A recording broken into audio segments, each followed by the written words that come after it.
especificamente Maria Zambrano, né? E mais especificamente Maria Zambrano. E hoje me dedico a estudar um pouco o pensamento de Maria Zambrano, naquilo que eu entendo como uma grande revolução na própria filosofia, na própria estética, na própria compreensão do mundo e, acima de tudo, na antropologia. Então, o que vou tentar compartilhar com vocês hoje é um pouco do pensamento da Maria Zambrano, né? Principalmente na referência feita por ela, aquilo que se convencionou chamar de razão poética, ou aquilo que ela mesma chama de razão poética, e, a partir da razão poética, enfatizar elementos como o exílio, a condição do exílio e a condição da mística, né? Temas que não são de todo estranhos ao próprio Wittgenstein, né? O próprio Wittgenstein, de forma muito indireta, também tinha esses tipos de preocupações. Então, eu vou, no primeiro momento, fazer uma introdução ao problema, depois eu vou me dedicar a apresentar um pouco a Maria Zambrano e a razão poética, entrarei um pouquinho na noção de exílio e também um pouco na questão da mística, né? Então, assim que pretendo apresentar o trabalho a vocês. A primeira parte do trabalho, eu vou fazer uma apresentação em português, e uma segunda parte eu vou tentar ler alguma coisa que escrevi em espanhol. Peço desculpas pelo limite da escrita em espanhol, né? Eu não queria aqui macular a língua de Cervantes, a língua de Borges, né? Mas vou, pelo menos, tentar ler um pouco a segunda parte do trabalho em espanhol, para não prejudicar tanto os colegas da própria, os irmãos argentinos que me ouvem, tá? Então, já peço desculpas aí. A parte que diz respeito ao exílio e à mística, farei uma leitura em espanhol. A parte que diz respeito à razão poética, farei uma leitura em português, tá? Então, eu gostaria de compartilhar com vocês o texto. É possível, Cristina? Eu tenho que ser tornado aqui um host para poder compartilhar o texto com vocês em português. Está habilitado aí. Então, vamos tentar aqui, né?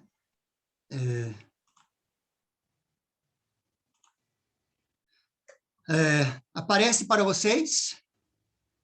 Sim? Então, o tema desta fala é Maria Zambrano, razão poética, exílio e mística, né? Conforme apresentei, uma breve introdução, Vozes da Resistência, o item 2, razão poética, o item 3, exílio, 4, e a mística, 5, né? A primeira parte, portanto, faço uma apresentação em português e a segunda em espanhol. Peço desculpas também quando eu tiver que ler alguma coisa em espanhol, os textos, as citações de Maria Zambrano, farei em espanhol, né? E peço desculpas pelas dificuldades às vezes, né? Então, essa introdução busca situar o problema, né? O problema que vai levar a estas vozes femininas da filosofia na primeira metade do século XX. Foi em sua metafísica que Aristóteles reconheceu um dos marcos constitutivos da identidade do homem. Afirmou o Stagirita: todos os homens, por natureza, desejam conhecer.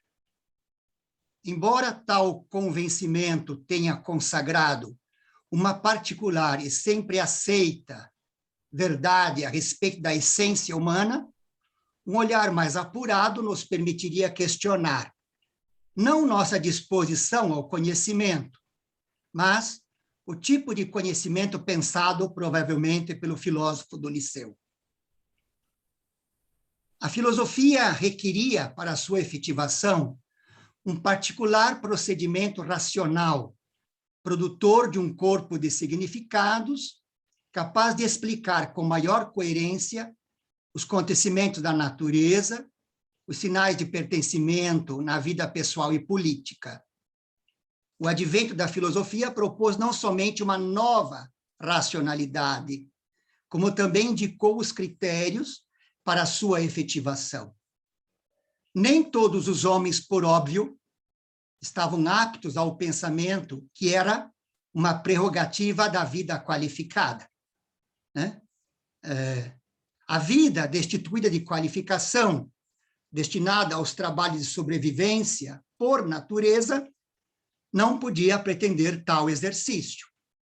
A mulher estava entre essas espécies destituídas de qualificação. A ela foi vetado o exercício filosófico, e isso se estendeu ao longo da história da filosofia ocidental. A lógica produtora da filosofia converteu-se no imperativo que acabou por definir os contornos da civilização. Sua marca mais significativa é evidenciada pela finalidade pretendida, tornar cada vez mais claro nosso lugar e nosso modo de conhecer. Uma racionalidade hegemônica empreende uma lenta, porém gradual atividade de conquista da natureza e do próprio homem pelos requisitos de um exercício de matriz tecnocientífica. O advento da modernidade, com os trabalhos de Descartes, Galileu, Newton, entre outros de igual prestígio, tratou de recolocar o problema do conhecimento no centro da busca humana pela verdade. Foi com esse propósito que o saber moderno se firmou definitivamente como técnico científico. Saber cuja força se expressa pelo exercício de uma razão implacável a dirimir os mitos de uma suposta submissão e ignorância.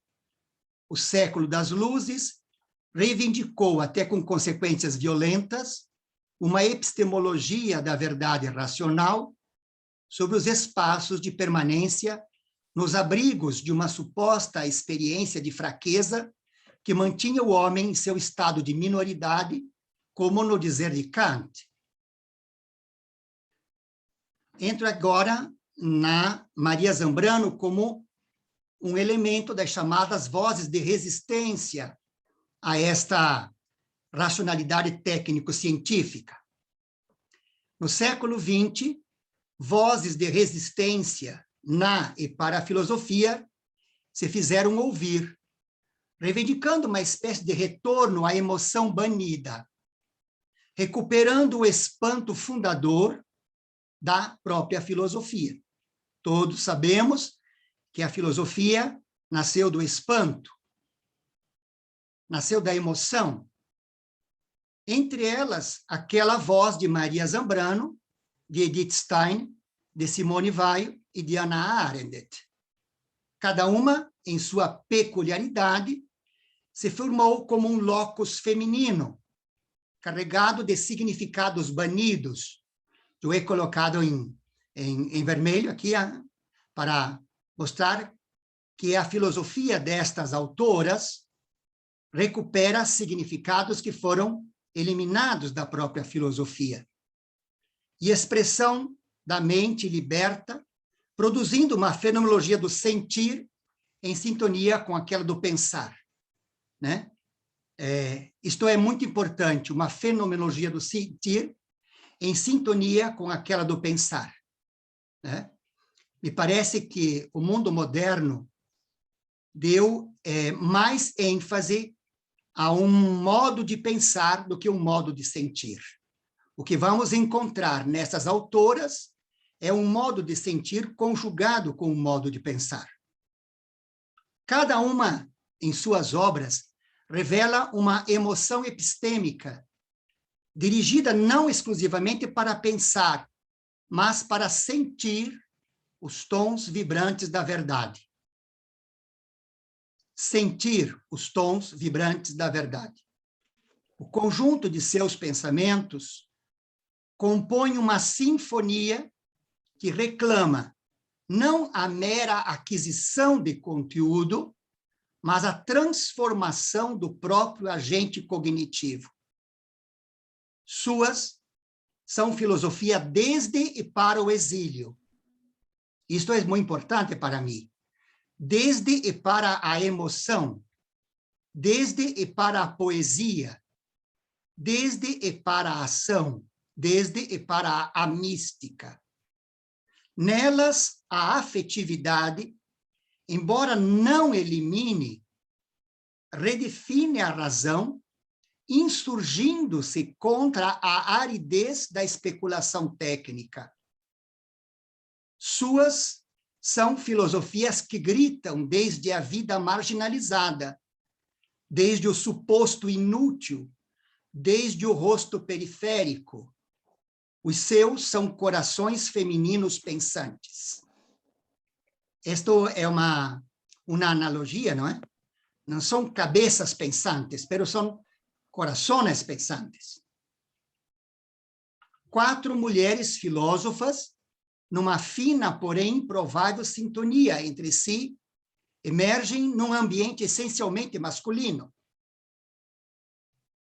Vivem e partilham um sentimento crítico sobre a evolução da história, sobre o sentido da razão, sobre a experiência da cultura, sobre o significado do ser e do fazer. 4 vidas vertidas na trágica experiência de um tempo em que o horror triunfante insistiu na supressão da vida pela supressão da liberdade. A inquestionável singularidade de seus pensamentos recompõe-se em praxis e poesis para tocar o mistério da pessoa, da vida social, da política e do espírito, e reinventar a razão. Presente em suas diferenças, se descortina o horizonte da verdade, da compreensão da consciência afetiva, naquilo que Maria Zambrano sentiu como razão poética, da qual Simone Weil tanto se acercou em seus últimos escritos e que ressoou nos textos mais analíticos e racionalistas, tanto de Hannah Arendt como os de Edith Stein. A razão poética como instância de fusão entre o pensar e o ser vivente, entre filosofia, poesia e religiosidade, suscita em Stein, Zambrano e Weil o espaço da mística e em Hannah Arendt efetiva concepção da victa ativa do amor mundi, enquanto condição para a ampliação da possível experiência humana. Cada uma delas, cada uma delas, no retorno ao desassossego original, busca fundir, não por projeto, mas por exigência, a vida e o pensamento, efetivando uma vida filosófica, sempre atraída por uma espécie de razão vivente que se projeta para além do positivismo, do psicologismo, do historicismo, do idealismo, construtores bastante racionais da asséptica razão moderna. Há em cada uma delas uma mentalidade ampliada que alimenta a imaginação criadora sem cair na mera fantasia, a fim de firmar um novo nascimento pessoal e cultural no contexto daquilo que pela boca de Zambrano ecoa, né? El sentimento, el amor, que repetindo el milagro, vuelva a criar el mundo. Nesta reivindicação, podem ser encontrados motivos suficientes para referi-las como antimodernas, porque distantes e arredias aos motivos racionais que fundaram tanto o liberalismo quanto o positivismo. O que dela se descortina, na gravidez de suas vidas filosóficas, é tanto uma compreensão quanto sua resistência ao profundo e radical mal do século XX, vivido até na carne, nos limites do absurdo. Edith Stein, eliminada na câmara de gás em Auschwitz, em 1942. Simone Weil, morrendo em abandono total no sanatório de Ashford, em Londres, um ano após Steiner. Maria Zambrano e Hannah Arendt, exiladas por 2 regimes totalitários, a primeira, desde 39 até 84, como republicana, perdedora da Guerra Civil Espanhola, e a segunda, desde 33 até 75. Foi como párias que viveram e produziram suas filosofias. Como párias na intensidade da vida e no obscurantismo do cânon filosófico ocidental, que fez com que só fossem olhadas à sombra de uma razão masculina, essencial à academia triunfante. A academia moderna é uma academia de homens. Edith Stein, à sombra de Edmundo Husserl. Simone Weil, naquela de Émile Auguste Chartier, dito Alain. Maria Zambrano, naquela de Ortega y Gasset e Xavier Zubiri. E Hannah Arendt, naquela de Martin Heidegger. Então, este primeiro momento da minha leitura mostra que estas 4 mulheres são vozes de resistência numa espécie de filosofia que foi se construindo sob o domínio do técnico científico.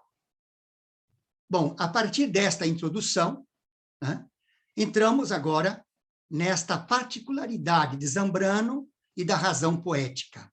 Entender um pouco o que se passa com este conceito. A poesia foi, no decurso da história da razão, relegada pela soberba filosófica a uma marginalidade. O poeta é a antinomia do filósofo.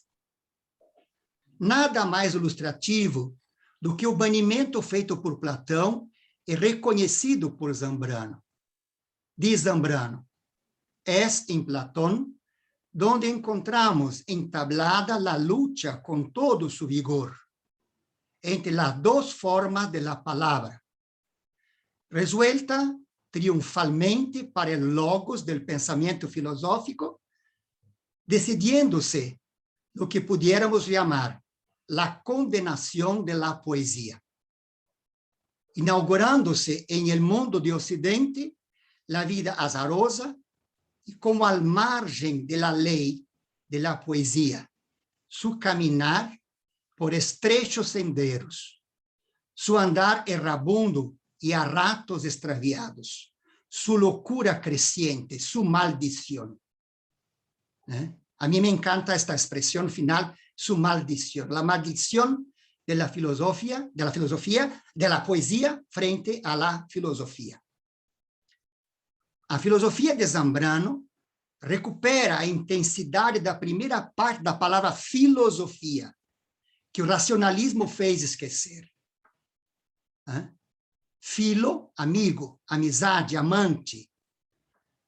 A razão poética, o enamoramento, razão do poeta, recupera para o filósofo o encanto do mundo, do cosmos, da natureza e do divino.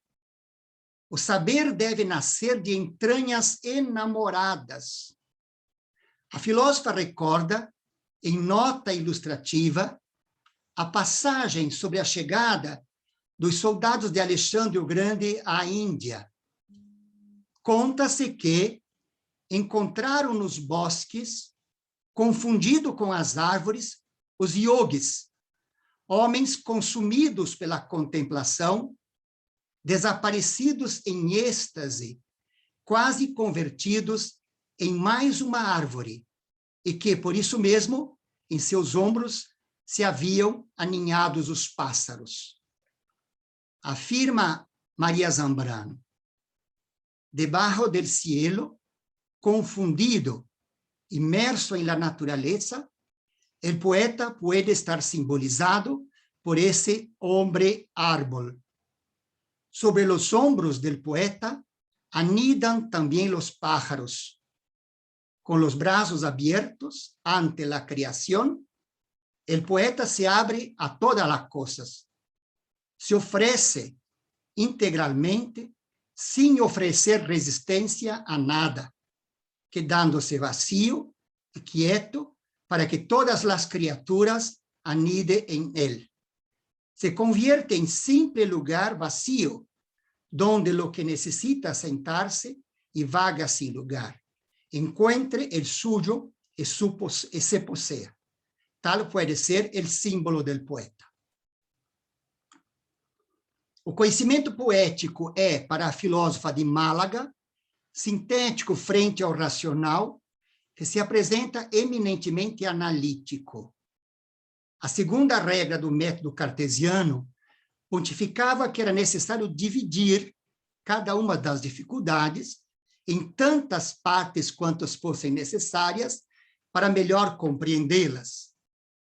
No entanto, como nos recorda a autora, de Filosofia e Poesia, obra máxima dela, dividir é o primeiro recurso para matar, para destruir e decompor.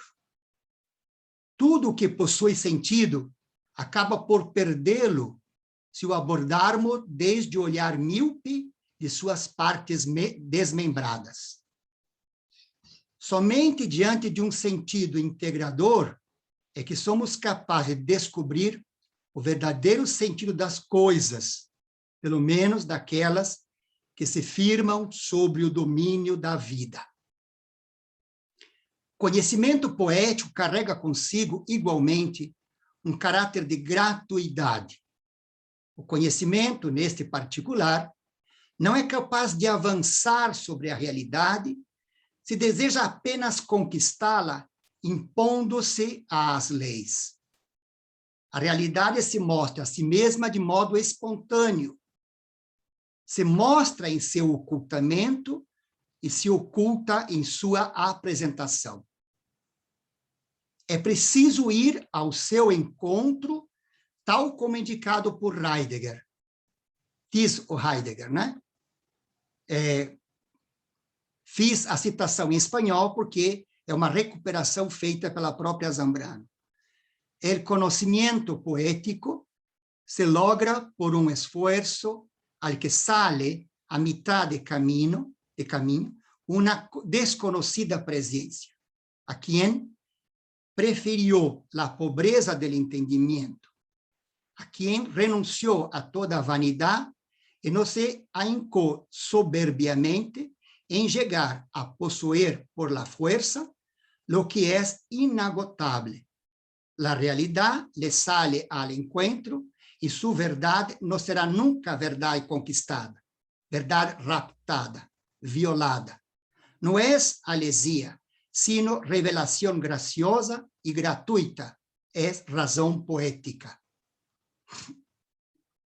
O conhecimento racional, em sua soberania, para dar conta do real, exercita o distanciamento, reclama uma separação do mesmo real que busca compreender. Esta é a regra para a autonomia. A razão poética, ao contrário, se recria, recriando a própria realidade. Se compromete com ela, se percebe nela imersa e fala a partir dela mesma. O conhecimento racional guarda relação com a visão que exige um afastamento do objeto. Já o poético é fundido com o tato, que postula a estreita sintonia com o objeto percebido. Pelo conhecimento poético, afirma Zambrano, el hombre no se separa jamás del universo e, conservando intacta sua intimidade, participa de todo, es membro del universo, de la naturaleza, de lo humano, y aún de lo que hay entre lo humano y aún más allá de él. A abertura para o outro enquanto revelação do próprio é o lugar onde se escreve a razão poética, que, ao instalar-se entre os extremos da possibilidade e da impossibilidade, pode acolher o real em seu conjunto, no fascinante parto primevo, ou seja, no ato criador. Ao estabelecer o vínculo entre o poético e o outro, numa cumplicidade erótica, a razão poética que rompe das entranhas para a luz, fundindo o sentir e o pensar, reúne o disperso, devolve os fragmentos da realidade imediata à unidade do real. Zambrano reconhece em Nietzsche o lúcido visionário pensador que, com sua escrita fragmentária, denuncia a separação e recobra a relação perdida entre a razão e a poesia. É na aventura do caminho, quando a premência da vida não permite distinguir métodos ou sistemas, que se inscreve a razão poética em um ritmo original, vivo e mutante, no qual a revelação não se exprime por conquista ou por triunfo da razão, mas pelo sentimento de se sentir outro. É naquilo que pede a poesia que se derrama o sentido da vida. A razão poética surge como signo de um interminável contínuo, inscrita na história, mas longe de se confundir com ela, nos libera dos acúmulos de pensamento e linguagem, como evidenciado por Nietzsche, ao afirmar na Gaia Ciência que escrevia para desfazer-se de seus pensamentos. Liberto, o homem se faz mais disponível. A proposta da razão poética é, como se recolhe da escritura de Zambrano, a instância para encontrar na razão a vida e na vida a razão.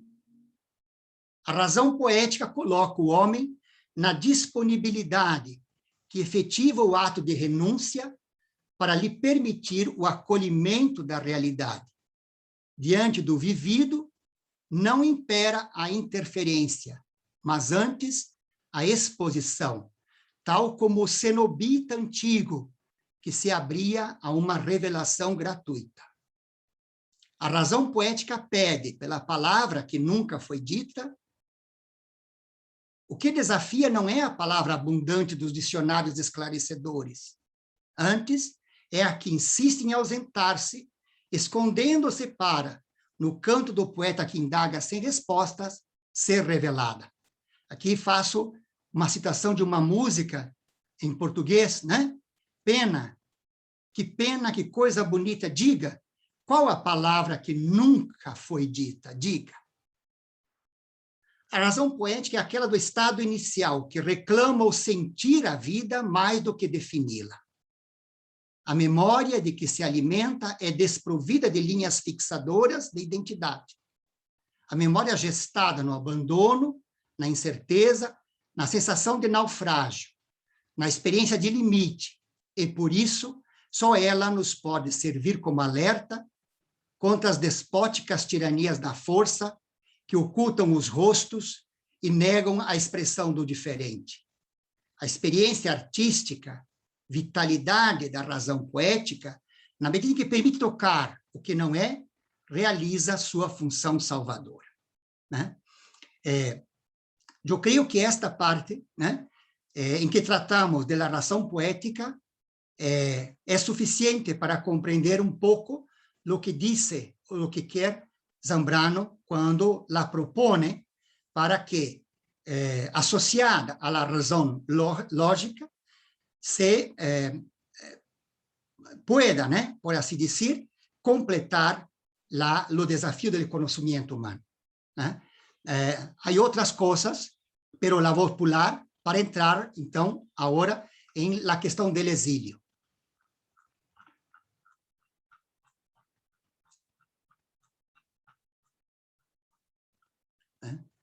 Esta razão poética, né, mostra um segundo elemento da própria formulação filosófica de Zambrano, que é a questão do exílio. tentaré hacer una lectura en portuñol o en español. La cultura europea, unidad alimentada de muchas diferencias, se presenta como una larga encrucijada de exilios, especialmente en el terreno de la inteligencia. La estirpe del intelectual en exilio se remonta a Anaxágoras, Empédocles y Ovidio, y se prolonga en Dante, Ockham, Vives, Spinoza y Hobbes. La voz reveladora de María Zambrano, depositaria de la estirpe femenina, que irrumpió en los albores del Renacimiento con Teresa de Cartagena y alcanzó en los siglos de oro su punto culminante con Teresa de Ávila y Sor Juana Inés de la Cruz, ha manifestado repetidas veces que el exilio hay que merecerlo. Esta es una información importante en el contexto del pensamiento de la autora española. Desde este punto de vista, el exilio es una condición más mental que material que uno escoge libremente y tiene que hacerlo digno de él. Si no se entiende esta aceptación de un lugar desconocido, pero que una vez que se habita es irrenunciable, la soledad se hace distancia difícil de superar entre el yo y los otros. Para no quedarse sin lugar en el mundo, para no ser devorado por la historia, necesita el exiliado sostenerse en ese filo entre vida y muerte, sin rostro ni máscara alguna, permitiendo a la palabra que circule en libertad. Así lo hizo María Zambrano, cuya obra posterior a 39 asume desde una situación de exilio una visión del destino personal y colectivo. Sobre el exilio, se puede decir que sabiduría y libertad se unifican en una palabra clave: renuncia. El verdadero peligro proviene de un sistema que tiende a esquematizar la singularidad. De ahí el salir sola, sin armas ni bagaje hacia lo desconocido, pues únicamente lo desposeído puede acoger en su disponibilidad a lo absolutamente otro. Desde el inicio de su aventura por el exilio, nos hallamos ante una vocación asentada en la pasividad radical, en la identidad que no es posesión, sino acogida, en la primacía del camino sobre el sistema, de la intuición sobre la razón. Para el que busca otra voz, la más propia, nada mejor que esta experiencia de renuncia que lo saca de sus propios límites y lo abre hacia lo que no es. En la palabra, la realidad aparece. La llamada hacia lo desconocido es inseparable de la posibilidad de nombrar. En el espacio sagrado, el único que existe realmente, el hombre forma parte de la integridad originaria. Su tragedia comienza con la caída, cuando tiene que aprender a vivir en un mundo sin dioses, sintiéndose extraño, padeciendo su exilio y sin resignarse, como yo, a los designios de un Dios implacable. Es esta poética de la reconciliación, formada sobre la articulación de una herida, la que más resplandece en la escritura de El hombre y lo divino, de 1955, donde la palabra surge en su función mediadora hasta cubrir rítmicamente la entera realidad. inocencia nacida del sacrificio, pues el exiliado ha tenido que descender a los ínferos de la historia para renacer a una nueva vida. Así se expresa Zambrano. El exiliado está ahí como si naciera, sin más última metafísica justificación que esta: tener que nacer como rechazado de la muerte, como superviviente. Se siente, pues, casi del todo inocente, puesto que, ¿qué remedio tiene sino nacer? Entre la memoria y la esperanza, el exiliado vive el presente de la desolación, sin perderse en la desnudez del desierto, paisaje de nada y horizonte de todo. No habría nacimiento ni escritura.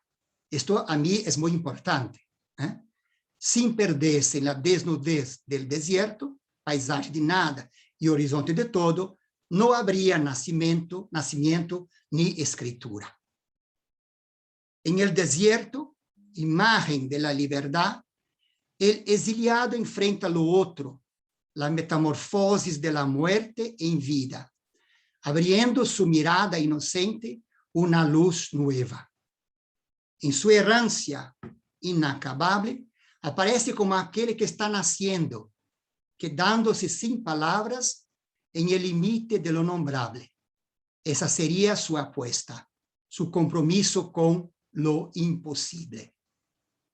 Al amparo de la desposesión, suspendido entre la vida y la muerte, el exiliado atraviesa la extraña noche de la inexistencia, ese paraje desértico o zona de nadie, donde el amor aparece ya libre de muerte.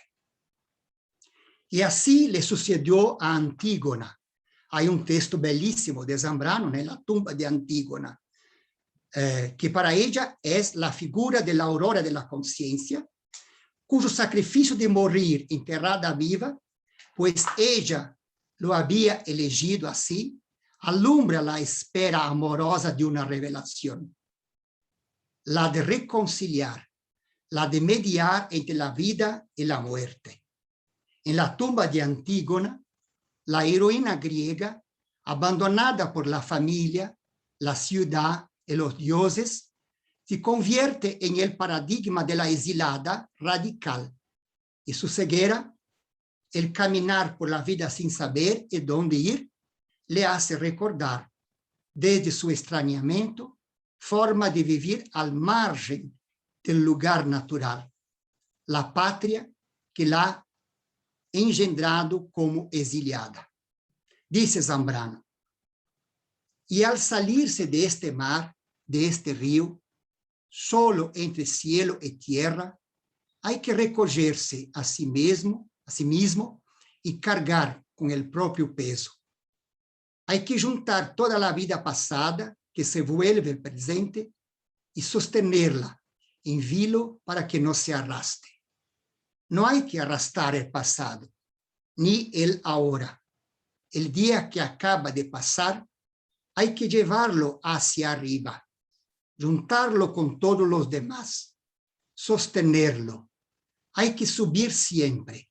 Eso es el destierro, una cuesta, aunque sea en el desierto. El camino hacia el desierto anula los contrarios y crea un espacio de transformación, haciendo de la extrañeza de lo lejano se convierta en la experiencia de lo próximo.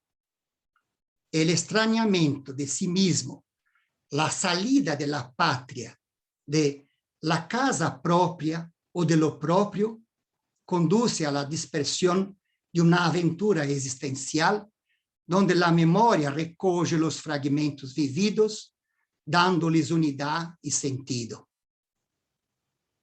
Para no perderse en el desierto, lugar del exilio, hay que mantenerse fuera y en vilo, al borde de lo desconocido, como el centinela que escruta el horizonte, para ver más allá de la historia, para desplegar-se hacia lo nuevo. El exiliado nos convoca a situar-nos en este espaço original com o objeto de vislumbrar uma possibilidade inédita. O exílio aparece como borde ou limite, como fim e origem.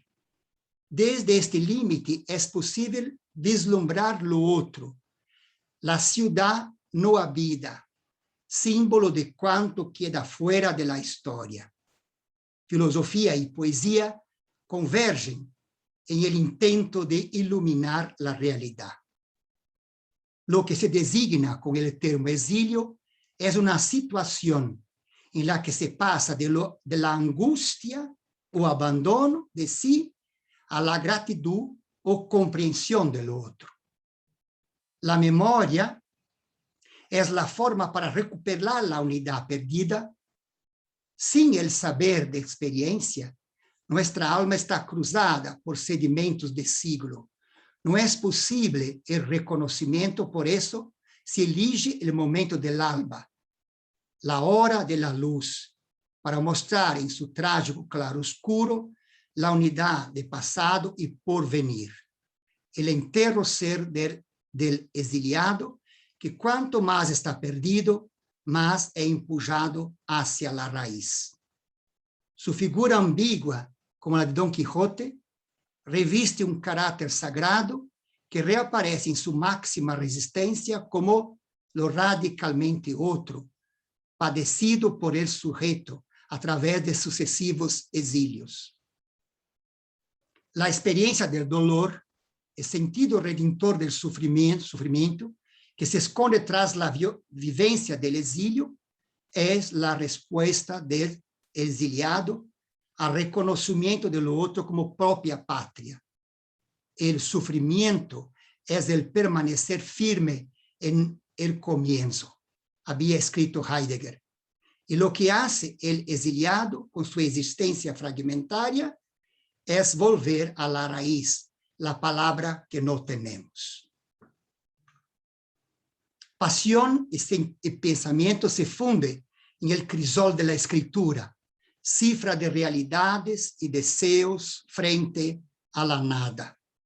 Escribir es acercarse a la nada, no ser nada para poder ser algo, avanzar sin saber dónde una va, como el exilado que, en su progresivo vaciamiento, arriesga por completo su ser.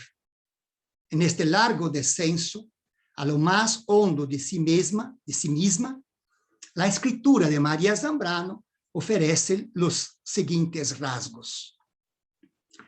El desprendimiento de la unidad de origen, del lugar al que se pertenece efectivamente, equivale para Zambrano a una renuncia. De tal renuncia nace una situación de desamparo, de abandono, en la que el exiliado, al no encontrar un lugar de enraizamiento, se ofrece a los demás despojado de toda identidad. A diferencia del desterrado, en el que no se da el sentimiento de abandono, el exiliado se sabe solo y necesita de la soledad para identificarse con los demás. El quedarse a sola es una forma de máximo compromiso con la verdad oculta bajo las formas que la oprimen o adulteran con la realidad en su plenitud. Frente a escritores como Unamuno, para quien la experiencia del exilio se quedó al nivel de la tragedia histórica y llegó a ser, en muchos casos, algo insoportable, para Zambrano fue un logro, no una pérdida, que le permitió un desarrollo propio. La noción de patria, formulada en términos religiosos, se revela como el momento del origen que deja entrever una esperanza de futuro al presentarse en cualquier lugar posible. Por eso, la patria no es un concepto cerrado en sí mismo, sino una entidad dinámica en perpetua formación que al proponerse como tensión, como meta por alcanzar, crea una situación límite característica del exilio. La salida de los propios límites para hallarse en tierra extraña engendra un renacimiento ético y estético de la persona entera. Escritura y exilio han hecho mucho camino juntos.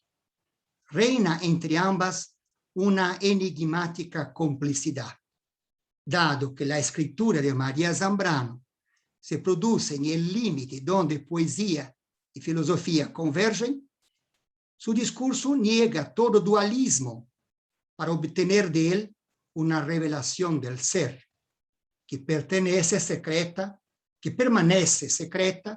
hasta que no se manifiesta, lo cual hace que se acerque a ella sin plan preconcebido.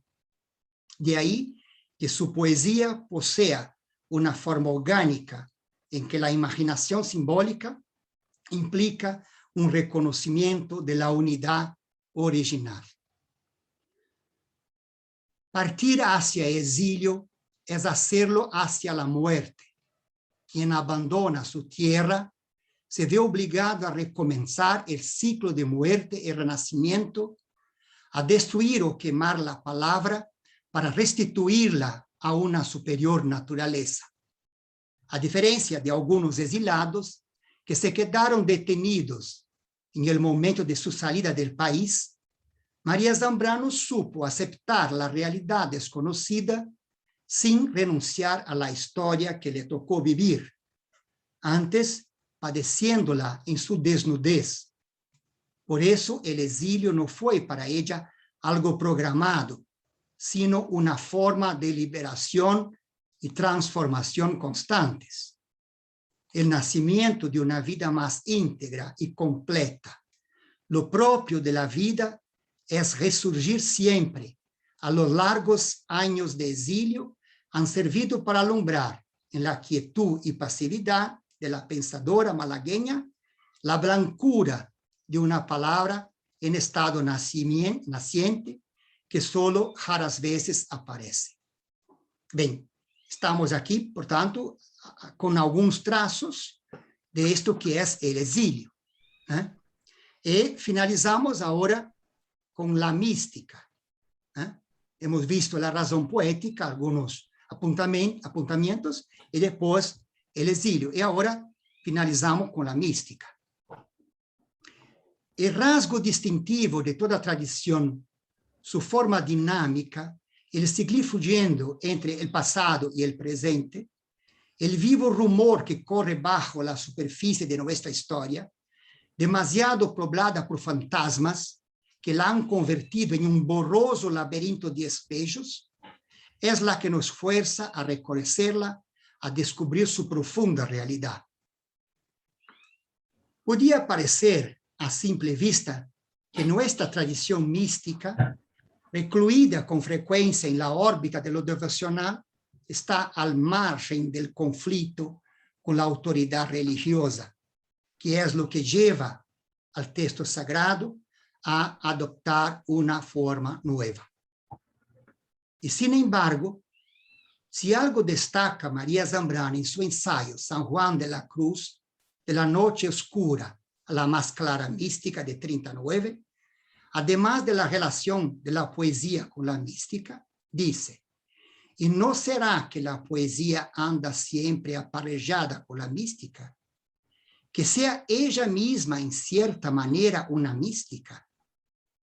Es el carácter revolucionario del texto místico, en él que se da una transformación esencial.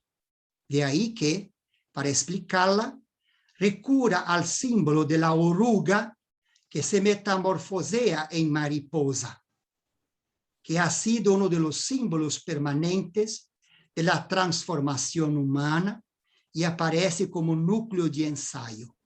Dice Zambrano: lo que late en el fondo de la mística de la creación de San Juan de la Cruz es una cierta voracidad que nos ha hecho recordar a la crisálida que devora su capullo, que se come su envoltura, hambre de existir, sede de vida.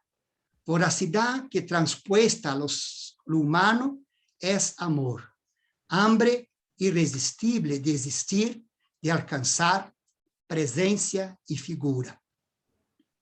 Si algo pone de relieve esta imagen biológica de la crisálida, que devora su cuerpo grave para transformarlo en alado, cualidad propia de lo poético, es la destrucción de sí mismo para que en esta renuncia, en este vacío, después de una larga espera, otro pueda existir en él.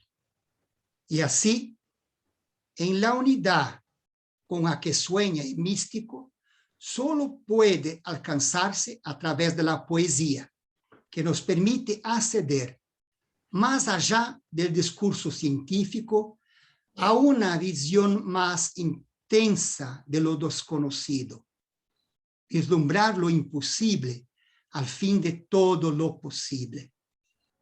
Desde muy pronto, María Zambrano ha defendido la síntesis de filosofía y poesía. Ya en su primera publicación durante el exilio, Filosofía y Poesía, nos dice: he preferido la oscuridad que en un tiempo ya pasado descubrí como penumbra salvadora, que andar errante, solo, perdido en los infiernos de la luz. Alude así a un viaje a los límites del ser, del que participan por igual mística y poesía, que son expresión del deseo de una consonancia imposible. Por eso, al hablar de dichas experiencias, se vale de la transgresión erótica para expresar lo que el lenguaje se resiste a comunicar. Tanto la mística como la poesía, vinculadas a la experiencia erótica, son un lenguaje del encuentro y el reconocimiento. Se trata de un amor enraizado en la ausencia, que lleva en sí mismo la oscura entraña de un sentir, en el vacío donde transcurren los poemas. La poesía es una experiencia intuitiva e irracional, al margen de toda lógica, que no puede ser expresada conceptualmente. Durante sus primeros años de exilio en La Habana, en contacto con los poetas del grupo Orígenes, Zambrano no dejó de proseguir su viaje iniciático, en el que Orfeo aparece como mediador de los infiernos, un descenso a la noche oscura como paso previo a la resurrección. En esta necesidad de renacer, no podía dejar de acompañar la obra poética de San Juan de la Cruz, al que por estos años dedica varios ensayos, una escritura forjada en la ausencia y que desde sí misma expresa lo imposible como relación. De ahí que en su ensayo Juan de la Cruz, la destrucción creadora aplica ahora a la experiencia amorosa. Se proyecte poéticamente a la unidad del amor inalcanzable que necesita la muerte del fuego destruidor para su cumplimiento.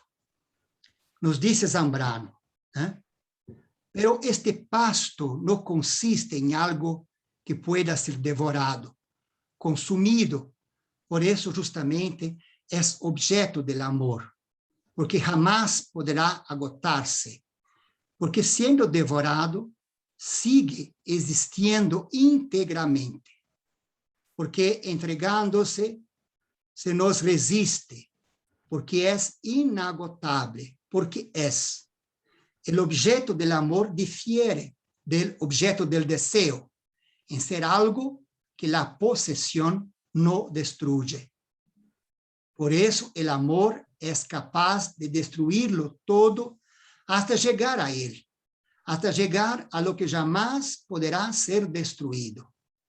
El deseo se dirige, en cambio, a lo que propiamente no puede llamarse objeto, porque no subsiste después de haber sido alcanzado. Es consumido totalmente, no transciende. Y esta objetividad del amor está clarísimamente expresada en San Juan, y no por azar. Dice el poeta: oh cristalina fuente, sin esos tus semblantes plateados, formases de repente los ojos deseados que tengo en mis entrañas dibujados. Perfecta objetividad del amor, que lo es también poesía.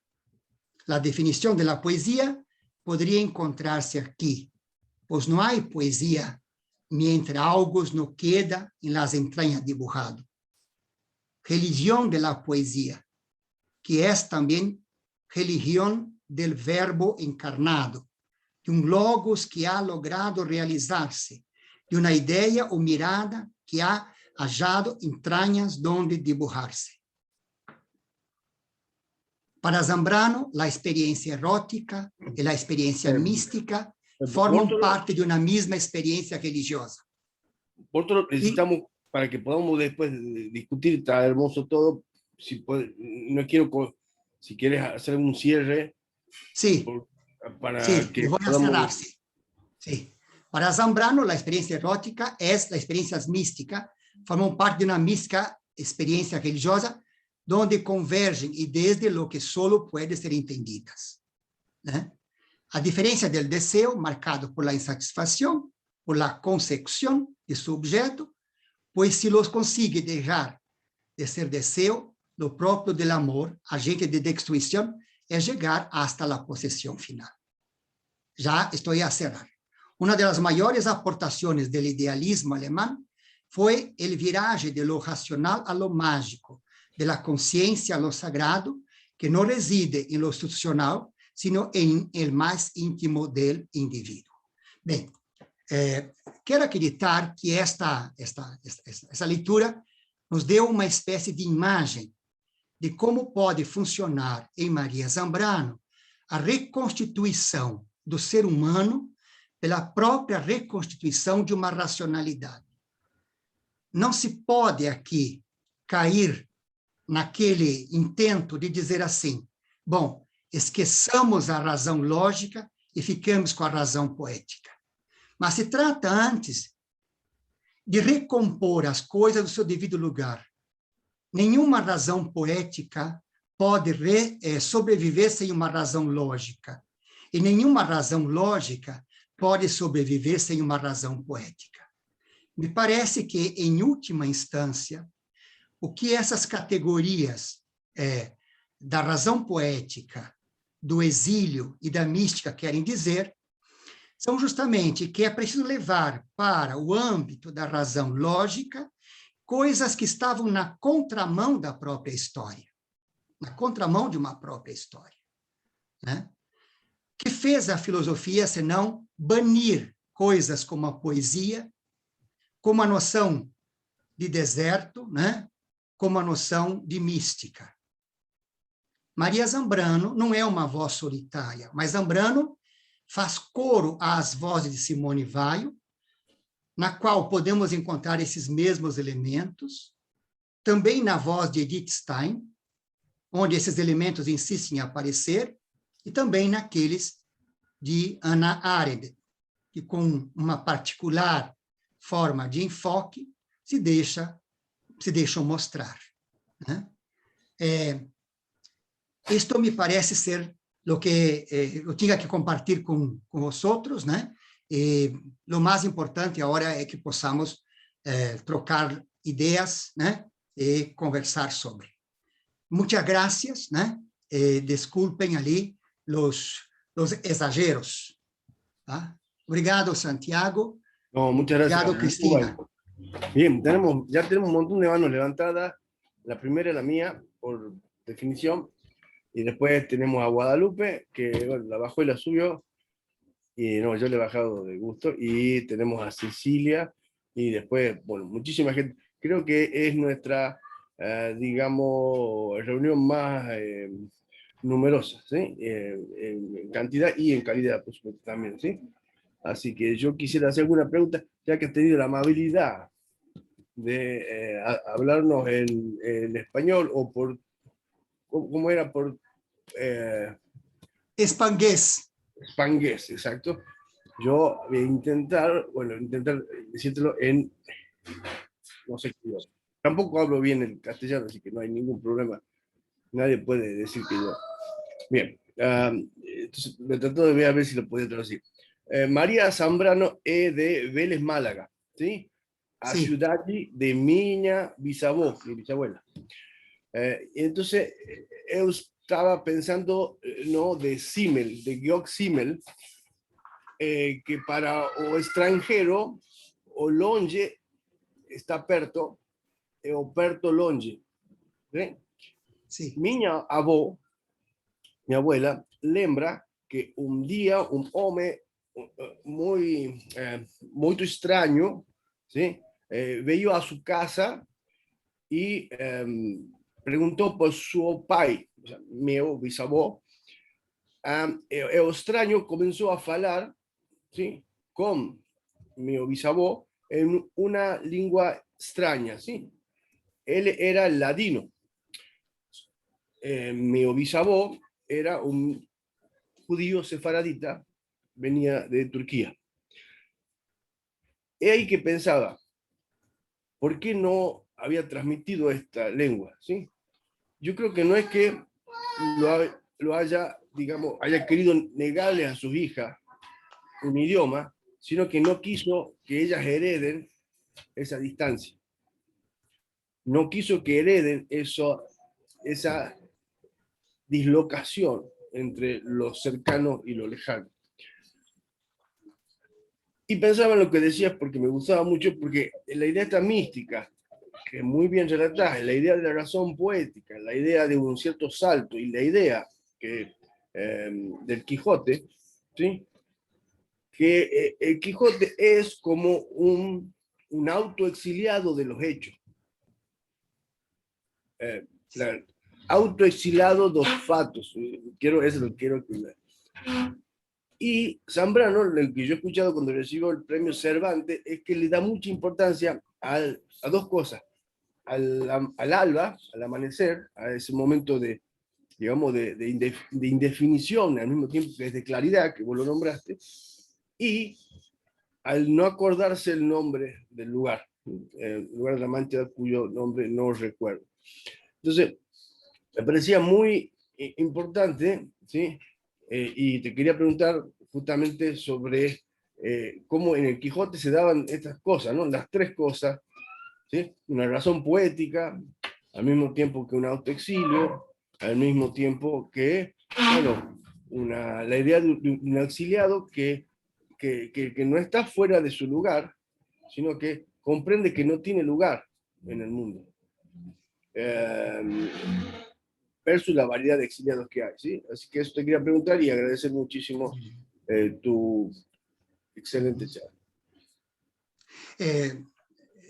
Vou responder em português, muito calmamente, né? Sí, porque yo no he hablado ningún idioma. Así. Sí. A mim me parece que o recurso que torna estas coisas possíveis no Quixote é aquilo que está enunciado logo no comecinho do livro, quando se descreve a situação psicológica dele, ou seja, o fato de que ele teve que enlouquecer. A loucura, né? Essa loucura inicial, este leu tanto que lhe secaram os miolos, assim que se lê em português, né? Quixote ha legido tanto que lhe ha secado o cérebro lhe secou. Bom, me parece que aqui estamos diante de uma metáfora, né? A metáfora do esquecimento daquilo que se herdou para poder criar uma coisa nova. A aventura de Quixote é a aventura que todos nós desejamos fazer, né?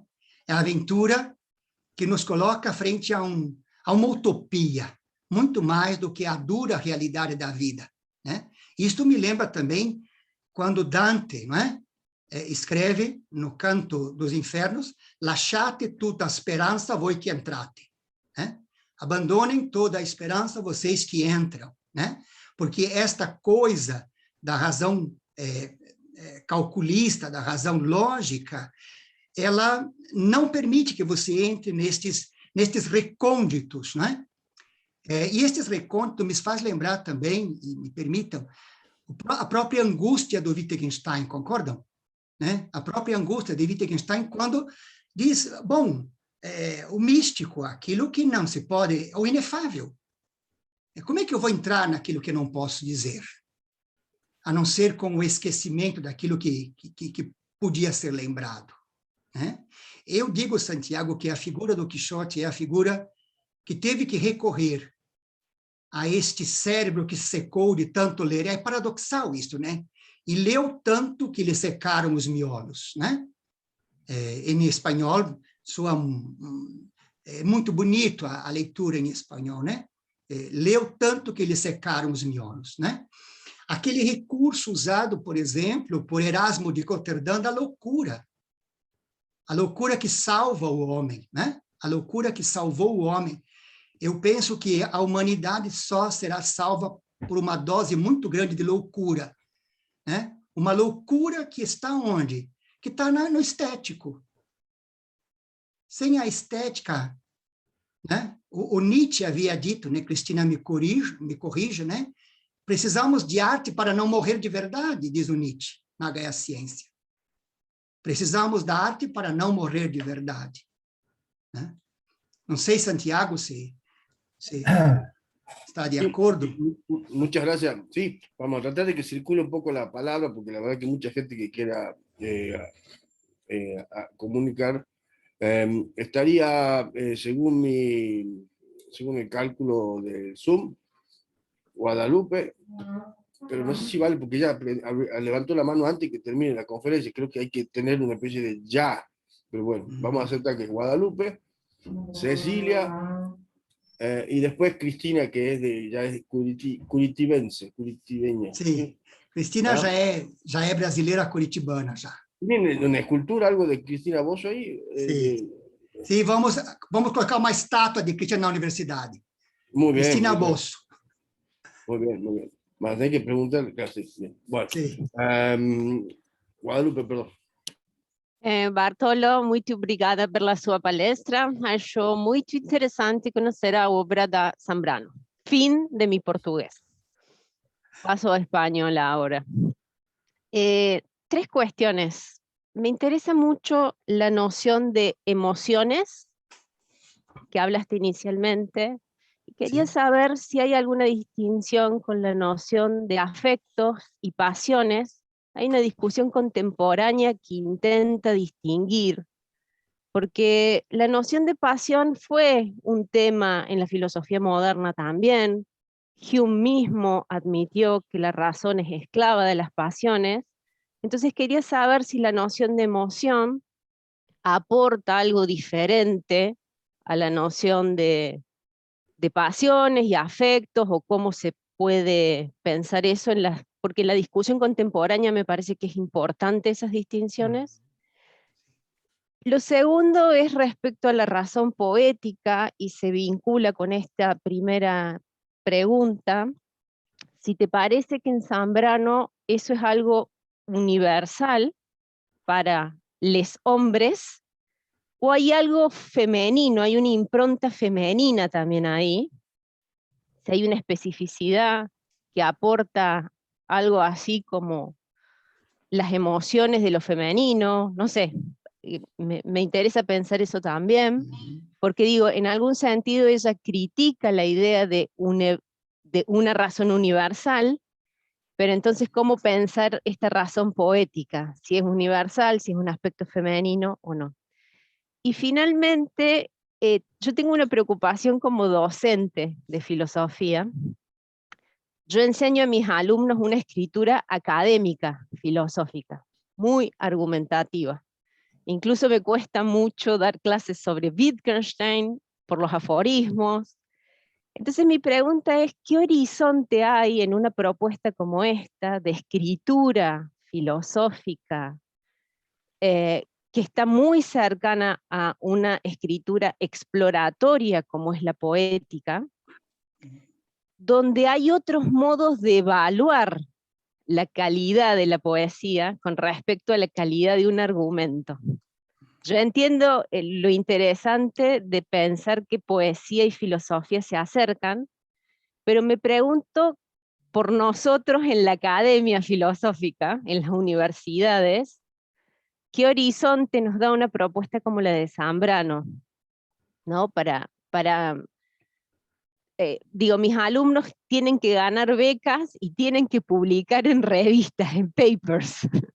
Bueno, ¿cómo hacemos desde una perspectiva como esta para romper esas lógicas que nosotros mismos hemos desarrollado? Y yo creo que la argumentación tiene un lugar especial en la filosofía. Yo estoy más de acuerdo con Nussbaum, tratar de pensar una argumentación más flexible, más amplia, los argumentos terapéuticos, persuasivos, etc. Pero digo, la poética es algo más que eso, ¿no? La poética es como una lógica completamente diferente. Muchas gracias. Gracias, Guadalupe. Son preguntas provocativas que me han suscitado noches sin dormir. No por un trabajo, sino por una dedicación especial, ¿no? Por el placer.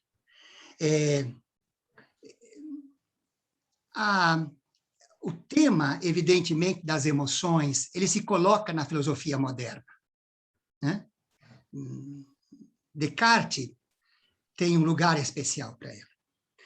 No entanto, se nós olharmos um pouquinho, estas emoções modernas são emoções de matrizes masculinas. Eu penso que as emoções tratadas na literatura filosófica moderna são emoções de matrizes masculinas. Porque essas emoções de matrizes femininas, elas estão banidas da filosofia. Elas não podem entrar no cômputo do que é propriamente dito filosófico. Isso tem um histórico, evidentemente, de banimento, né? Eu, quando fazia doutorado, estudei com profundidade a poesia de Safo de Lesbos, né? E fui percebendo como aquela ousadia de Antígona em querer refletir se opunha, por exemplo, à passividade de Ismênia, né? A irmã dela que reconhecia, mas eu sou mulher e eu não posso entrar nessa discussão. Então, eu penso que o que Zambrano nos alerta é que essas emoções são emoções de natureza feminina. Não nessa prova de gênero, né? Mas de uma epistemologia feminina. Né? Então, me parece que a primeira questão se resolve mais ou menos assim. A segunda questão da razão poética este feminino de que trata a recomposição de Zambrano, e não só dela, né? Eu vejo mesmo em Weil, em Steiner, né? E Arendt, eu vejo a mesma questão. Eu acredito que a Zambrano nos dá uma pista pelo lado do erótico, né? Aquela imagem da mitologia primitiva do ser andrógeno, né? Ou daquele ser composto que foi dividido, né? O ser composto que foi dividido, que foi separado, e que agora, quer dizer, a única forma é a forma do encontro. E este encontro é um encontro universal. Né? O encontro é um encontro universal. Esta epistemologia feminina, nós temos uma amiga, a Cristina conhece bem, né? A Laura Candiotto, que tem todo um trabalho sobre essa questão de uma epistemologia feminina. Né? Uma epistemologia feminina não é necessariamente a mulher em si, mas este composto, evidentemente, que falta à própria filosofia. A filosofia andou com apenas uma metade da realidade, apenas uma metade da realidade, né? Se faz urgente a recomposição. E essa recomposição é estética. Essa recomposição é estética, né? E a terceira questão, Guadalupe, eu, no mestrado e doutorado, aqui ensino seminário de projetos, onde se ensina a fazer projetos para a filosofia. E eu diria que se nós usássemos um estilo livre de escrever filosofia, nós seríamos reprovados por todos os órgãos de fomento, né? Nenhuma monografia, nenhuma dissertação, nenhuma tese iria passar, né? Por quê? Porque realmente tem na academia hoje este modo argumentativo, esta exposição de razões, esta coisa toda, que não deixa de ser um modo masculino de pensar. É um modo masculino de pensar. É uma forma masculina de fazer filosofia, né? Agora, nem sempre foi assim, né? A poesia já foi escrita em diálogo. Platão, se tivesse que submeter seus textos à CAPES aqui no Brasil, não sei qual é o órgão de fomento na Argentina, seria reprovado, né? A poesia de Parmênides seria reprovada. A escrita intimista de Agostinho seria reprovada, né?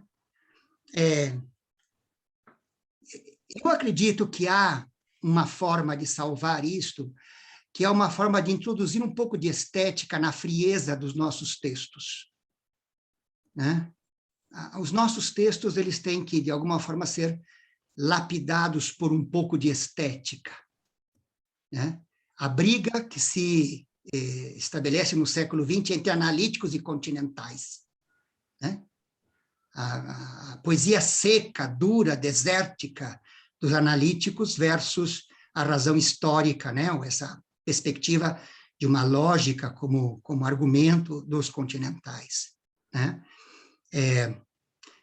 Eu acredito que mais cedo ou mais tarde nós migremos para um outro estilo de escrever filosofia também, né?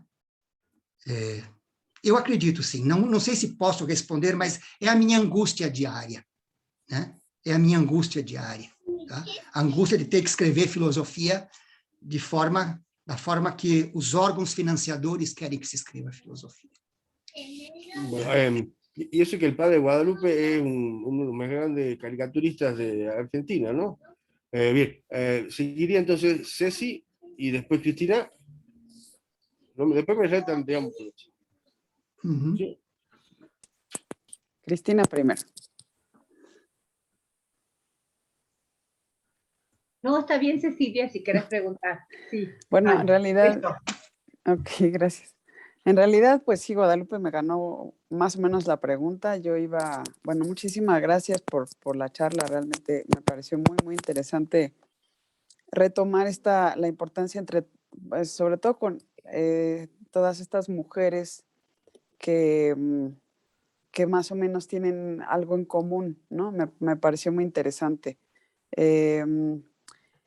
Y mi pregunta, que iba a ser muy parecida a la de Guadalupe, creo que ya se contestó, pero quería terminar de comentar esto que es muy paradójico, que se nos muestra tan novedoso y tan maravilloso lo que hizo María Zambrano en esta relación, filosofía, poesía y mística, y a la vez académicamente rechazada, ¿no? O sea, oyes cosas maravillosas sobre ella, donde estuvo aquí en México y en Cuba, pues ha sido muy, muy recordada con muchísimo cariño también por esta novedad, ¿no? Pero al mismo tiempo, si uno quisiera hacer algo parecido a lo que hizo ella, seríamos rechazadas y rechazados en las universidades, ¿no? Por ahí va mi pregunta, pero como ya se explicó un poco, mejor voy a preguntar otra cosa que me llamó mucho la atención sobre el exilio. Se me hizo muy interesante la distinción entre exilio y otras formas de salir de la patria. Me encantó la idea de que que el exilio es un logro, ¿no? Es un desarrollo y que la noción de patria es esta esperanza de un futuro que se puede dar en cualquier lugar. Eso me encantó y que es una especie de renacimiento, de liberación, de transformación constantes. Entonces, no sé si pudiera ahondar un poquito más en esta idea de la esperanza de un futuro que se pueda dar en cualquier lugar. O sea, que el exilio no se trata de un lugar, sino de este logro, de esta identidad, de esta auto logro, ¿no? Logro de uno mismo. Muchas gracias, Cecilia. Es un placer, ¿no? Y tu pregunta es importante, ¿no? Es muy importante. Estou de acordo, né? E Maria Zambrano deixa muito claro que o exílio não é uma forma de desterramento, de expulsão, né? Disse Maria Zambrano que o exílio hay que merecerlo.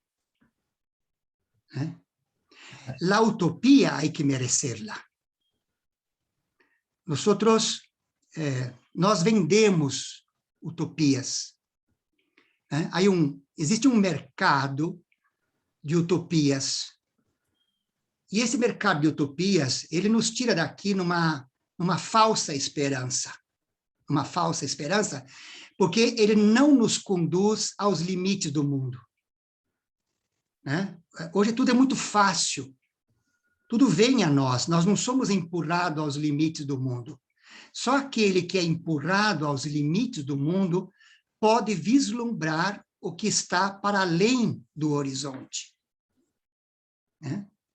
Então, este limite do mundo, ele é muito significativo hoje, e nós perdemos essa conexão. Por quê?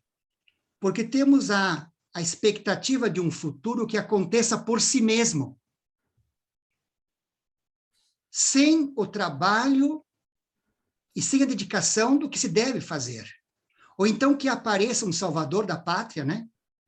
Que apareça uma figura montada num cavalo branco e que vai nos conduzir a este futuro sem que nós tenhamos que fazer alguma coisa. Eu penso, Cecília, que a forma que está embutida no pensamento de Zambrano é o profundo compromisso com o presente. O profundo compromisso com o presente. Só quem está comprometido com o presente, e aí, peso da palavra comprometido com o presente, pode viver essa experiência e pode merecer o exílio. O exílio que faz você pertencer a todas as nações, e não a esta particularmente. O exílio que te faz ser cidadã de todo mundo, e não deste especificamente. Só a utopia pode. Eu estava acompanhando, né? E a gente não pode deixar de pensar nessa atrocidade do Talibã, não é? Desse nosso governo brasileiro, não sei se vocês acompanham esta excrescência, este homem que nos governa, né? E essa dureza das coisas que se coloca para a gente como um futuro que tem que ser abdicado de algumas coisas que são utópicas no presente. Portanto, somente o compromisso profundo com o presente é capaz, evidentemente, de nos dar essa utopia pensada no exílio de Zambrano. O exílio não é sofrimento, e aqui fica muito claro, porque alguns autores trataram o exílio como sofrimento, mais especificamente Miguel de Unamuno, né? Eu também leio bastante Unamuno e vejo que é mais trágico o exílio em Unamuno, né? Mas o exílio aqui há que se merecer. E como é que você o merece? Com um profundo compromisso com o presente. Tenho medo dos nossos jovens de hoje e no amanhã, porque a nossa juventude é uma juventude que renuncia com muita facilidade aos desafios do presente e que busca soluções prontas para o amanhã. Como se nós comprássemos soluções no mercado, como se compra latas de Coca-Cola, né? Bom, desculpe, Cecília, não sei se me fiz entender. Sí, claro, muchas gracias. Seguiría Cristina, yo estoy anotado, pero por supuesto le cedo la palabra si alguien más quiere. Creo. Bueno, muchas gracias, Bortolo. Me ha gustado mucho tu exposición y me parece, para usar una palabra que vos siempre decís, muy provocativa, ¿no? Dispara muchas líneas para seguir pensando. Así que bueno, un comentario y una pregunta. Me ha gustado toda la exposición y coincido mucho con esta postura tuya con la que terminás, que esta apelación a la razón poética no deja de lado la razón lógica. A mí me gusta mucho esta clase de interpretaciones, porque me parece que esa es la única manera de dar cuenta de la complejidad que tenemos como seres humanos. Entonces, siempre me gustan más las posturas con conjunciones. Entonces está la razón poética y está también un aspecto de lo lógico, porque creo que pueden dar cuenta de esa complejidad, ¿no? Mucho más que la disyunción, o nos quedamos con uno de los extremos o con el otro. Así que bueno, comparto mucho tu mirada y me resuena mucho a Nietzsche con ese proyecto de ampliar el concepto de razón y que fue tildado de irracional tan duramente en su momento, y esto que parece repetirse aún en nuestra época actual, con María Zambrano, ¿no? Una vez más es como difícil luchar con esas estructuras. Pero bueno, todo esto me llevaba a pensar muchas cosas, ¿no? Aparece ahí en esa idea de razón poética y en relación con lo que había mencionado Santiago, esa idea de ficciones desde donde se construye también, y pareciera como imprescindible para el ser humano estas construcciones de sentido. Por ese lado te quería preguntar, pero algo ya, una parte importante es respondido cuando preguntó Guadalupe, si esto entonces no reflejaba estrictamente cuestiones de género, sino una manera de pensar. Me parece que ahí la apelación a lo femenino y a lo masculino, si vos la entendés más bien como metafórico, porque pienso que pensadores como Nietzsche estarían dentro de esa razón poética que identificaríamos como lo femenino, y tal vez posiblemente también Wittgenstein, ¿no? A pesar de ahí también la conjunción, la apelación tan fuerte a la lógica en un momento, y después esa idea tan desencantada de que la ciencia no puede darnos el sentido de la vida, y entonces ahí me parece que esto, en Wittgenstein estaría esa conjunción, tal vez de esas dos maneras de funcionar de la razón. ¿Cómo lo verías? Muchas gracias, Cristina. O que sai da filosofia de Zambrano, né?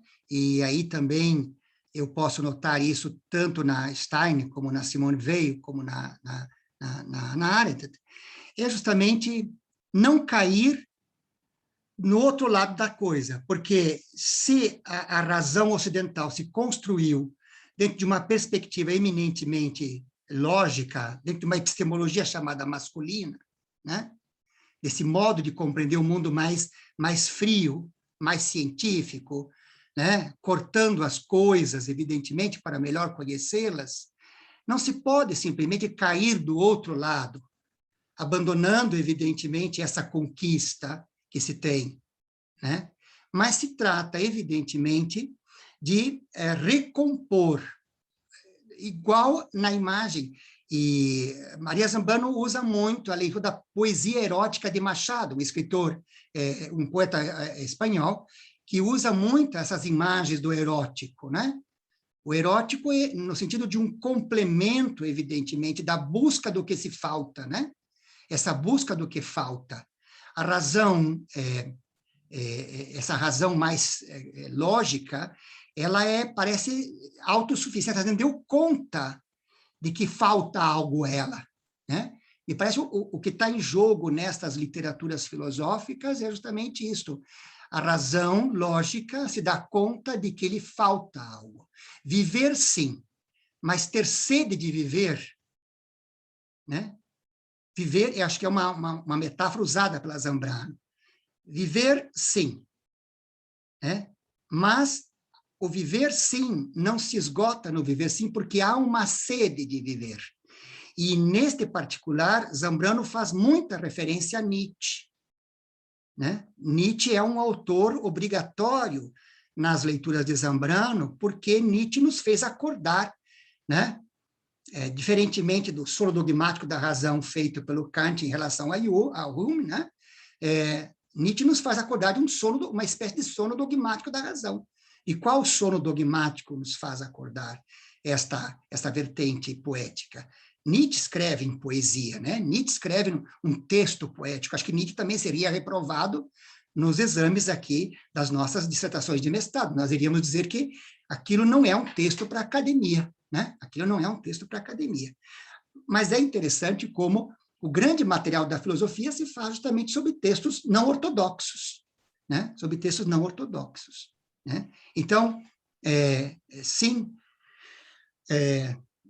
outra coisa também, não se trata de fazer uma afirmação dessa epistemologia feminina dentro de um feminismo, esse feminismo de luta, né? Esse feminismo ideológico, mas de um feminismo de complemento. Você não exalta a mulher negando o homem agora, né? Quer dizer, Al respecto de eso, justo al respecto de eso, Bortolo, te quería preguntar,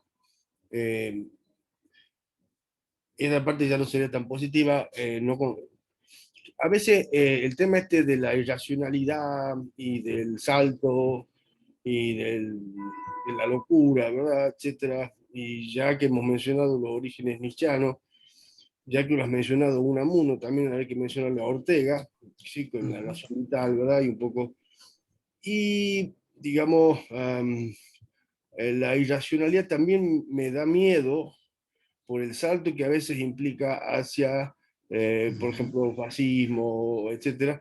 ¿Por qué? Porque, digamos, la ciencia, o sea, esa crítica a la ciencia, a la razón instrumental, etcétera, qué sé yo, digamos, o sea, por supuesto, valorando el oficio, digamos, sí que el oficio está dentro del oficio de Zambrano, está entre la poesía, lo particular y lo universal, pero da un poco de miedo, ¿sí? Y no sé si vos lo lees en algunas veces, esta cosa del bosque, ¿verdad? Del perderse en el bosque, en el miedo, y como que tuviese alguna, no sé, un tufillo romántico, romanticismo, que no estaría en el orden de lo que uno pensaría que está bien.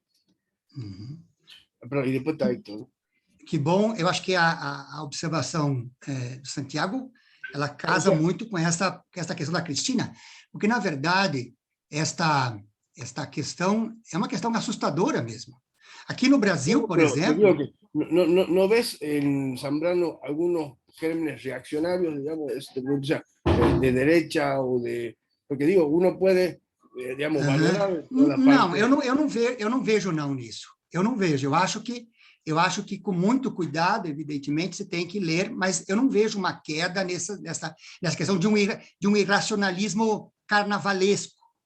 ¿Eh? Yo, porque yo lo admiro a Ortega, por ejemplo, y me parece que Ortega claramente tiene o tuvo su, digamos, bueno, también sí. son épocas, ¿verdad? Es distinto, es difícil, pero uno puede leer en Ortega, hay algo, ¿verdad? Que no le gusta o que lo puede criticar políticamente, y si en Zambrano vos lo lees o no lo lees. Sim, mas eu acredito que há uma diferença significativa entre Zambrano, a política em Zambrano, por exemplo, o livro sobre o liberalismo dela, né? Não cai naqueles perigos que são os perigos de uma direita, assim, ou de um irracionalismo que eu chamo de um carnavalesco, como, por exemplo, essa coisa que está aqui no Brasil. Porque Heidegger também, não é? Heidegger também tem um pensamento racional que acabou justificando lá a social-democracia alemã, o nazismo, né? Então, a linha, o fio que separa a lucidez da ilucidez, ou seja, esse toque emotivo na produção do conhecimento de um carnaval desequilibrado é muito séria, né? Eu acredito, por exemplo, aqui no Brasil nós temos gente de ciência, né? Gente de ciência pregando terraplanismo, o negacionismo da vacina, né? Em nome de uma espécie de fantasia aleluiática, né? meio pentecostal, né? E salvações assim que são salvações fora do próprio elemento de uma estética da produção do conhecimento, né? Eu acho que Maria Zambrano ela não cai nesse perigo que se pode ler em muitos dos autores. Yo no he leído todo, he leído para vos, me escuché unas cosas muy lindas. Héctor,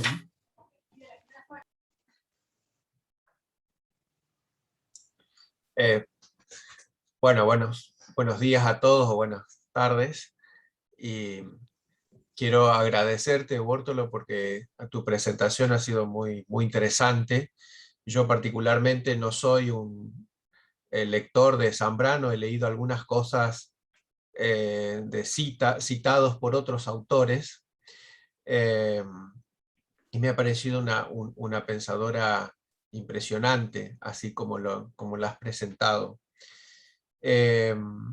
Así que un poco en sintonía con lo que había planteado Cristina y un poco también Santiago respecto de estos extremos, digamos, de no caer en el otro extremo del romanticismo y del irracionalismo en el que suelen abrevar algunas tendencias, sobre todo de ciertas tradiciones filosóficas que, acudiendo a estos discursos, se suelen defender después otras cosas que ya son injustificables, me parece a mí, desde el punto de vista racional, por lo menos desde una racionalidad que uno puede decir de sentido común.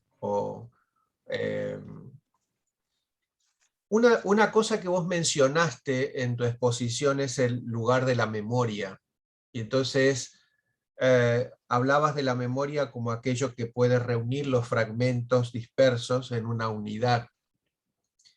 Y creí advertir en tu exposición algo que a mí me hace acordar también mucho a otro pensador, que es Benjamin,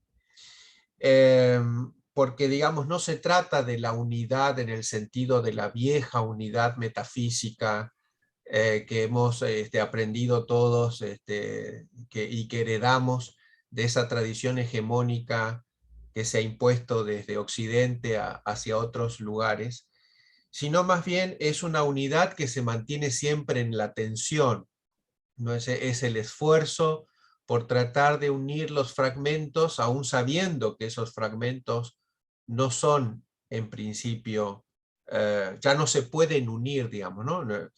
Ya no existe el paraíso, como dice Benjamin, ¿no? No podemos volver al paraíso. Pero hay sí un esfuerzo que creo que eso tiene que ver con lo humano, ¿no? Entonces me preguntaba si podías desarrollar un poco más esto. ¿Cómo ves vos el lugar de la memoria en esta función de un poco de equilibrio entre la razón moderna, técnica, y el irracionalismo al que se puede caer en las posiciones románticas, que a veces terminan también avalando cuestiones como la que vos acabás de decir, ¿no? Lo del el terraplanismo. Ahora también hay todo un renacimiento de la teoría del diseño también, que yo he estado escuchando en algunas versiones que me parecen bastante terribles, ¿no? Entonces, ¿qué lugar o qué papel le pensás vos que puede tener la memoria en ese?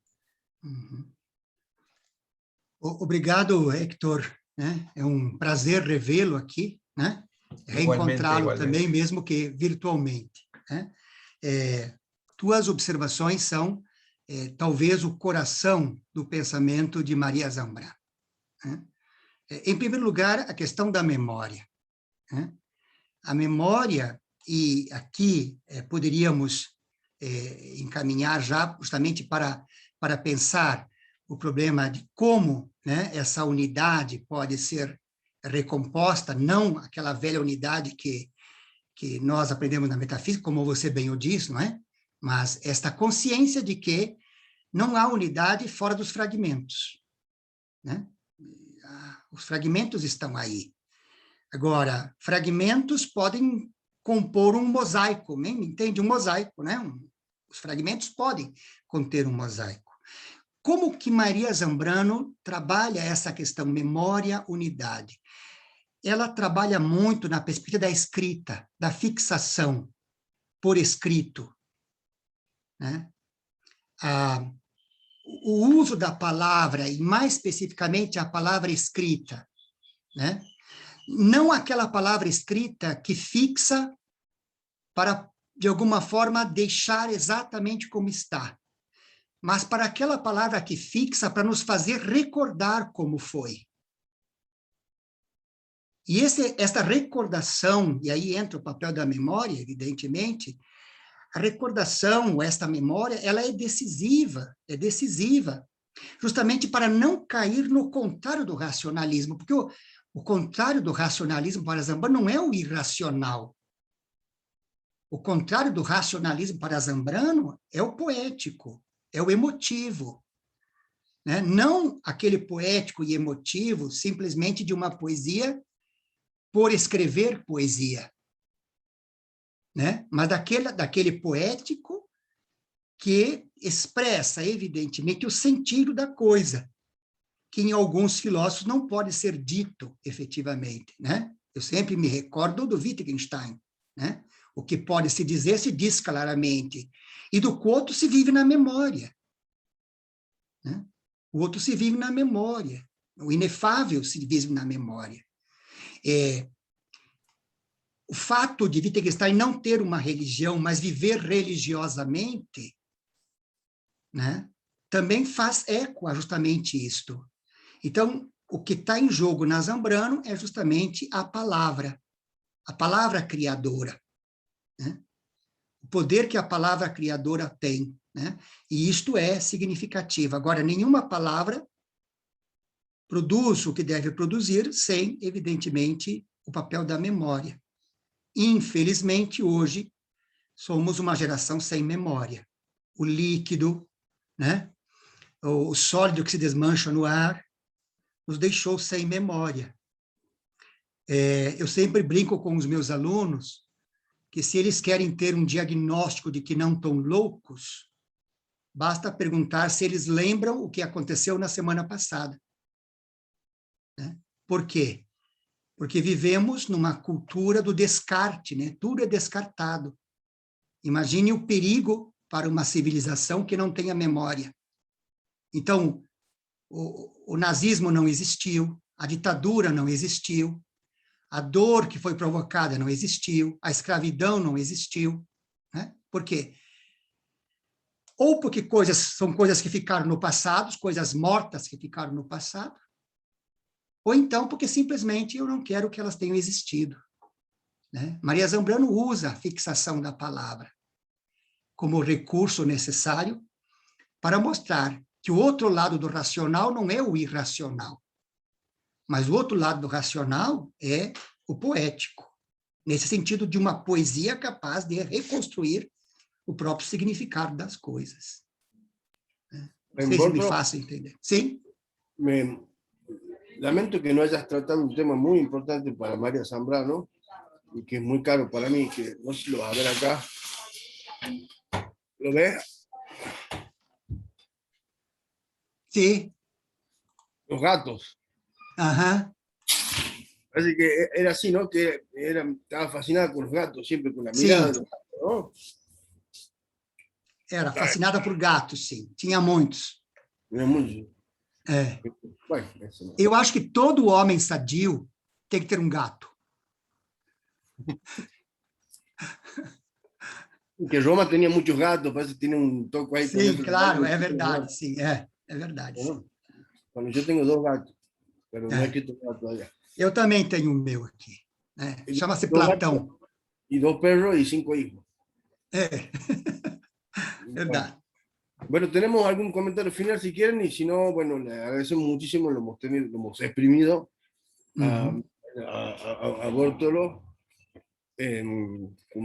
para nuestra alegría, pero capaz que él está también cansado, y así que si no tenemos más, lo que quisiera es que le hagamos un gran aplauso y le agradecemos muchísimo. Eu aproveito para agradecer, agradeço a todos os professores aí, especialmente a professora Cristina, né? Vocês já viram que nós temos um carinho especial por Cristina, né? Cristina é nossa musa, né? E agradeço profundamente o convite. eu gostaria de participar das sessões do grupo. No entanto, a universidade me deu aulas, todas as aulas na terça-feira. Começa às 7h30 e vou até 12h40 com as aulas na universidade. Neste dia, me deram aí toda a atividade possível. Então, peço desculpas por não participar e agradeço mais uma vez. Tá? Muito obrigado pela acolhida, muito obrigado pelo carinho de vocês. Tá? Espero que um dia a pandemia me deixe ir a Tucumán de novo. Tá? Bueno, muchísimas gracias a Bórtolo, a Cristina también, ¿verdad? Y bueno, están todos invitados cuando quieran a sumarse a las charlas. Ahí les he puesto en el chat el fixture de las charlas que van a venir. Y bueno, y seguimos estando en contacto, así que bueno, muchísimas gracias por todo, excelente la charla, muchísimas gracias a todos los que se han sumado, han participado, y bueno, invitarlos siempre que los martes a las 11 vamos a estar en este foro, y la idea es, bueno, esto sí, conocer gente tan buena, tan interesante, y tan buena, en el sentido segundo, como Bórtolo Valle. Muchas gracias a todos. Obrigado. Nos vemos entonces el martes que viene a las 11, el que pueda, el que quiera, es el mismo link, ¿sí? Siempre. Obrigado. Obrigado, professor Rezende, Nádia, professor Nicolau, Guadalupe, Cristina, Cecília, todos, Héctor. Muchas gracias. Gracias y saludo a Timor, Nicolau. Ahorita es lindo.